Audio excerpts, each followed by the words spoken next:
Assalamualaikum warahmatullahi wabarakatuh. Kami dari kelompok 5 akan menjawab pertanyaan dari hasil presentasi tadi. Perkenalkan, nama saya Wahyu Fatika Hardani. Saya Firasa Putri. Saya Kuntarina Malika. Saya Maula Kirana. Saya Nabila Nuralaya. Saya Farah Syifarifma.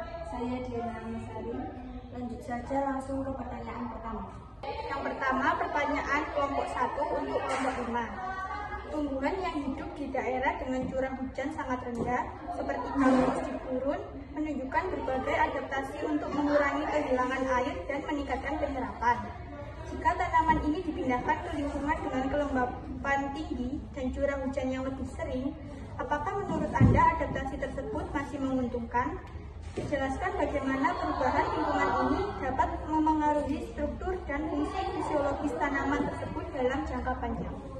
Jawabannya yaitu, jika kaktus dipindahkan ke lingkungan lembab dan bercurah hujan tinggi, adaptasinya seperti duri dan batang menyerap air menjadi kurang bermanfaat. Kelembapan tinggi dapat membuat tanaman rentan terhadap pembusukan dan penyakit, karena air tersedia melimpah sehingga kapasitas penyimpanan air tidak lagi diperlukan. Dalam jangka panjang, struktur seperti duri dan batang tebal mungkin mengalami perubahan, dan stomatanya bisa lebih sering terbuka, menyesuaikan diri dengan lingkungan baru yang lebih lembab. Yang kedua, ada pertanyaan dari kelompok 2. Apakah tanaman putri malu yang langsung menutup jika terkena angin? Jika iya, apakah jenis rangsangan tersebut?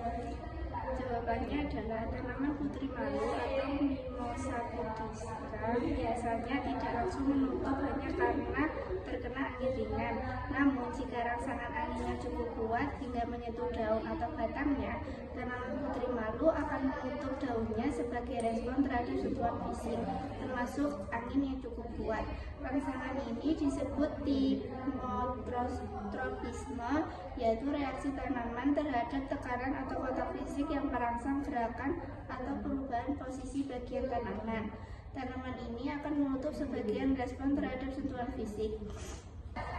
Pertanyaan dari kelompok 3, apakah tanaman memiliki mekanisme adaptif untuk menyesuaikan kebutuhan oksigen, terutama di lingkungan yang rendah oksigen seperti tanah tergenang? Ya, beberapa tanaman memiliki adaptasi khusus untuk menghadapi lingkungan rendah oksigen, seperti tanah tergenang. Misalnya, tanaman bakau dan padi memiliki jaringan aerenkim yang memungkinkan oksigen dari bagian atas tanaman bergerak ke akar yang terendam.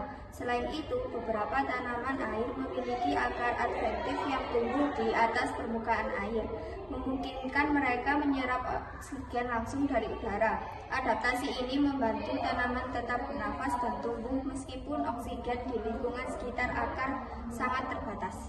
Pertanyaan dari kelompok 4, apakah sistem kejut panas diproduksi tumbuhan di kondisi tertentu saja? Jika iya, bagaimana cara tumbuhan mendeteksi bahwa suhu di lingkungannya termasuk suhu ekstrim yang dapat membuat tumbuhan tersebut stres?